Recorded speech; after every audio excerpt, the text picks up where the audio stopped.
এটা হচ্ছে গরু মাংসের কোফতা। বাট এই কোফতাটার বিশেষত্ব হচ্ছে এটা কিন্তু তোমার ভাজতে হবে না। কোফতা ভাজতে হবে না। গোমাংস বিতর্কে জ্যান্ত পুড়িয়ে মারার ধমকি দেওয়া হয়েছে আমাদের সবথেকে প্রিয়, সবথেকে চেনা সুদীপা চ্যাটার্জিকে। তিনি লাইভে এসে এর উত্তরে ঠিক কি জানিয়েছেন তা আমি আপনাদের কাছে সম্পূর্ণ ভিডিওটি তুলে ধরবো, কিন্তু তার আগে তিনি সংবাদ মাধ্যমের কাছে কি প্রতিক্রিয়া দেখিয়েছেন তার সম্পর্কে কিছু তথ্য আমি আপনাদের কাছে তুলে ধরবো। ভিডিওটি শুরু করার আগে আপনাদের কাছে একটাই অনুরোধ যে পেজে নতুন আসলে পেজটিকে ফলো করুন এবং যদি ভিডিওটি ভালো লাগে আপনাদের তাহলে ভিডিওটিকে একটি লাইক করবেন। বাঙালিদের কাছে রান্নাঘর শোটি একটি অত্যন্ত জনপ্রিয় একটি শো, কারণ এই শোয়ের মাধ্যমে এই শোয়ের চালিকা সুদীপা চ্যাটার্জি প্রত্যেক দিন নতুন নতুন পদের রান্নার রেসিপি এই শোয়ের মাধ্যমে দর্শকদের সামনে তুলে ধরে। কিন্তু সাম্প্রতিককালে ঈদের সময় বাংলাদেশে গিয়ে গোমাংস রান্না করা নিয়ে সোশ্যাল মিডিয়ায় অনেক তর্ক বিতর্কের সামনে আসতে হয় সুদীপা চ্যাটার্জিকে। ওনাকে এর জেরে ক্রমশ হুমকি দেওয়া হচ্ছে।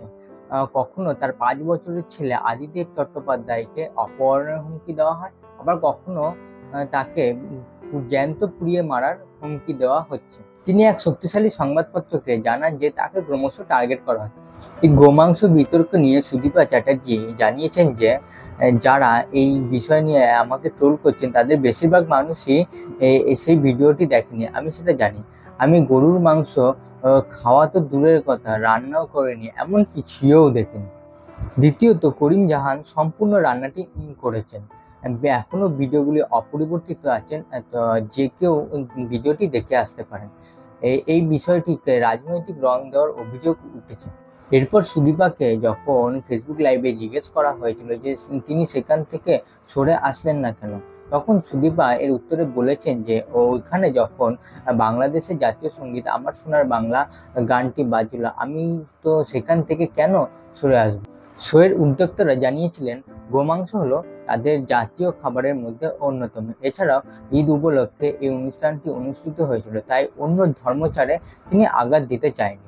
সুদীপা জানিয়েছিলেন যে শুটিংয়ের দিন স্টুডিওতে মুরগির মাংস ছাড়া অন্য কোনো মাংস রান্না করা হয়নি। এছাড়াও যাদের বাড়িতে তিনি আমন্ত্রিত ছিলেন তাদের বাড়িতে বিভিন্ন রকমের রান্না করা হলেও কোনো রকম গোমাংস রান্না করা হয়নি, যাতে আমার কোনো অসুবিধা না হয়। এবার আপনাদের উদ্দেশ্যে সেই ভিডিওটি চালু করছি এবং আপনারা এই ভিডিওটি দেখুন, বুঝুন এবং আপনাদের মন্তব্য আমার কমেন্টে জানান।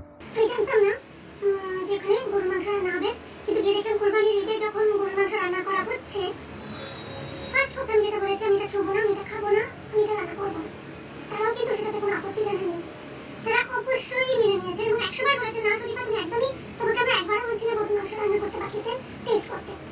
আমাদের দেশে যেহেতু এটা জাতীয় খাবারের মধ্যে পড়ে, তাই আমাদের যিনি অ্যাঙ্কার তারিন জাহান সে এটা রান্না করবে। এবার গন্ডগোলটা হলো কোথায়?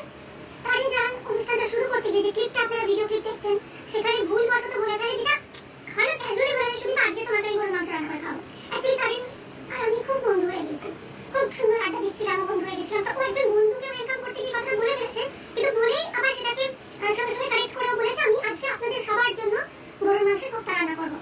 এটা হয়তো কোনোভাবে এডিটরের ভুল হবে, এরকম ভুল আমরা প্রায় বলি, যে কেউ অ্যাঙ্কাররা বলে পরে সেটা এডিটে বাদ দিয়ে দেওয়া হয়। এটা তারিন জাহান ইচ্ছাকৃতভাবে করেছেন তা কিন্তু আমি মনে করি না, অন্তত কেউ এটা করে না। আর আমি তো সেখানে চুপ করে দাঁড়িয়েছিলাম, কারণ আমি জানি অংশটা বাদ যাবে এদিকে। সেটা কোনো কারণে হয়তো মিস্টেক বাই মিস্টেক সেটা হয়নি, তার দায়টা আমার উপর বর্তায় না। এ তো গেল শুটিং এর কথা। তারপর কাল রাত্রি থেকে যা শুরু হয়েছে সেখানে 2-3টে বিষয় আমার একটু কথা বলার আছে। বই কি এই গেল আপনাদের কাছে আমার কৈফিয়ত। একটা এপিসোডেও আমি গরুর মাংস রান্না করিনি, গরুর মাংস ছুঁয়ে দেখিনি, গরুর মাংস খাইনি পর্যন্ত, এবং অন্যের ধর্মাচরণে বাধা দেওয়ার অধিকার আমার কোনো নেই। আমি তো অন্য দেশে দাঁড়িয়ে রয়েছি যেখানে তাদের জাতীয় খাবারের মধ্যে পড়ে গরুর মাংস, সেখানে